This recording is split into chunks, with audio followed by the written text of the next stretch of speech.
Alright, let's try something new. Greetings, geeks and geekerellas. It is me, I am back.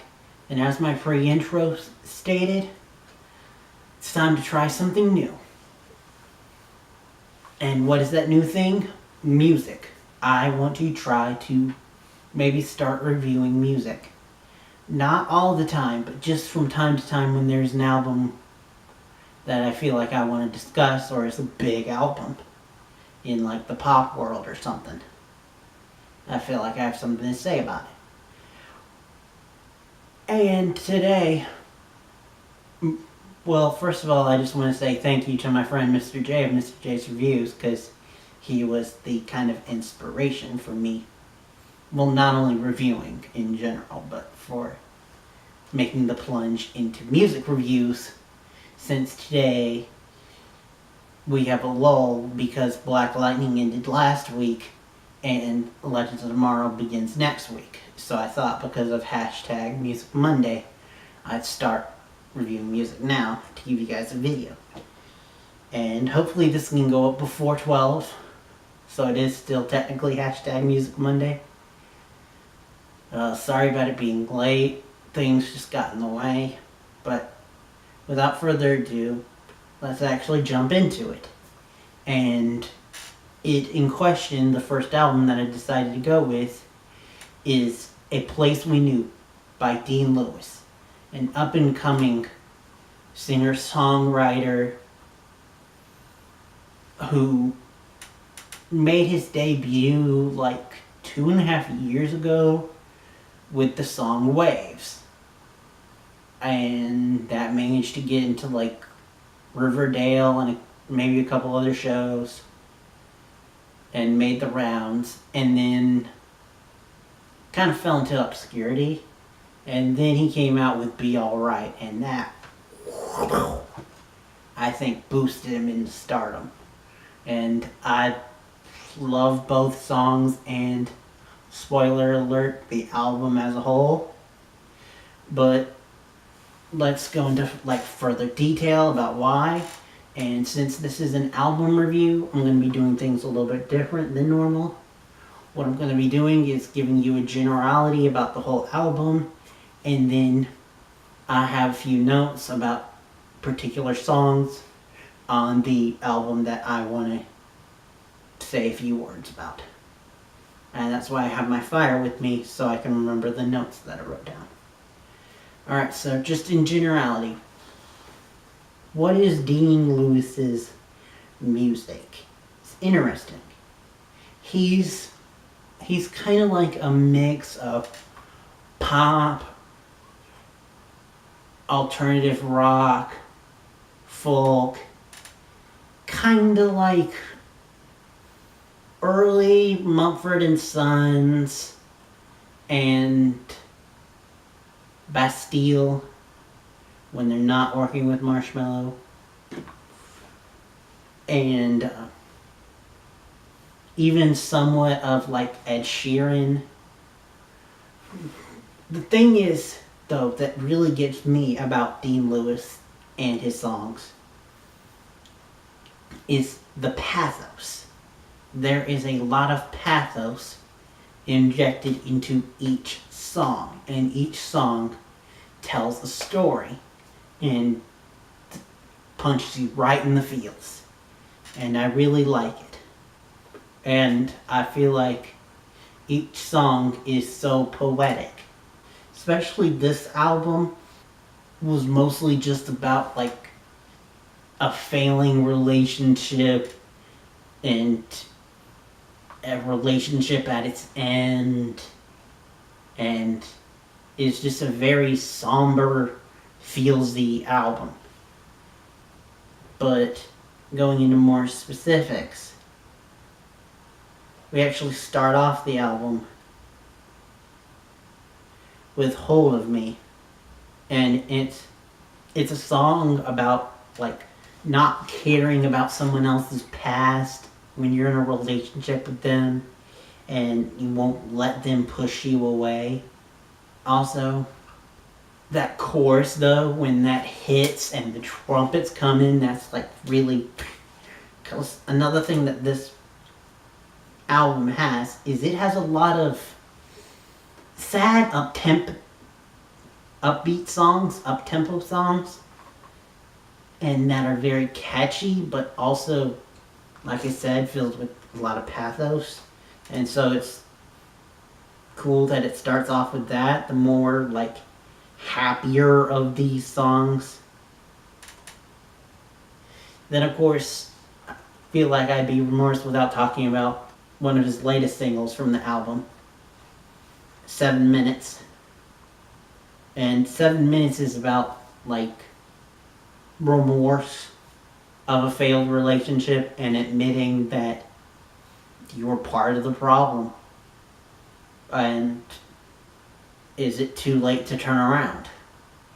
Which is literally in the chorus. First time we hear the chorus, it's interesting because typically when you have a chorus, it's the same each time you hear it. And for this one, when they first do the chorus, it's just vocals and backup vocals. And next, I want to call attention to a song that he has called Stay Awake, which is like the other songs before where it's an upbeat, sad song. But this one I wanted to call into question because it's just, with the way that they do the percussions and the guitar, it gives me a very Ed Sheeran vibe, like above all other songs. And I just wanted to point that out. It's not a bad thing. I just thought it was something to point out. Alright, let's talk about the song that started it all, Waves. And I can see why this was on Riverdale and maybe a couple other different YA shows. Because it's about growing up. And this song is interesting because it's one of those songs where I feel like depending on where you are in life and depending on what kind of mood you're in, you can interpret it in different ways. Because I feel like it could be interpreted as just growing up in general, but also being in a relationship and wondering if it'll ever be great again. And that chorus is just really powerful and hits you hard. Okay, next, gonna talk about the big hit of the album, Be Alright. Now, honestly, I don't have any notes written down for this, and it's because I knew that I wouldn't need it, because I just love the song so much. Typically I'd like to do top 10s of the year with music, movies, and TV shows, and if I had done one about music, Be Alright would definitely be my favorite song of last year. It's just, this above all else is like real storyteller, and Dean Lewis in interviews has admitted that it took him years to write this, and that he went from just not his own experiences but stories from friends, and it just has a lot of powerful words in it, like the bridge, nothing heals the past like time, and they can't steal the love you were born to find. How poetic is that? I just freaking love the song. It could go on forever, but I don't want to take up your time, so I will just move on to a song that he has called Time to Go. It has the typical message of most of the songs in the album, but the reason why I wanted to bring it up is because it's unique in the fact that its drumline has a very marching band-esque quality, and I don't mean that in a bad way, I mean in a good way, and it's just unique, and I really liked it, and so I wanted to point it out. Then we've got Don't Hold Me, and this song, ooh, this song and the last song that I want to talk about are really hit you. Honestly, really hit me too. like personally. And Don't Hold Me is talking about how he's feeling broken and he doesn't want to drag the other person down with him because he knows that he's got a lot going on and he doesn't want to burden the other person with that. And that kind of carries on to the last song that I wanted to talk about, called Half a Man, where again it's about, he's talking about how he doesn't feel like he's his best, so how can he be in a relationship? To quote the song itself, how am I supposed to love you when I don't know who I am? How can I give you all of me when I'm only half a man? Whew. So poignant, hard-hitting lyrics, and lyrics like that are all throughout the album. They hit you really hard, and it's sad but really good, and some of them are weirdly sad but upbeat, which gives the whole album this bittersweet feel to it, which I really like. And I really love, like I said, as in the start, the album as a whole. And I know maybe I've been repeating myself and been a little disjointed. I'm still getting used to reviewing music.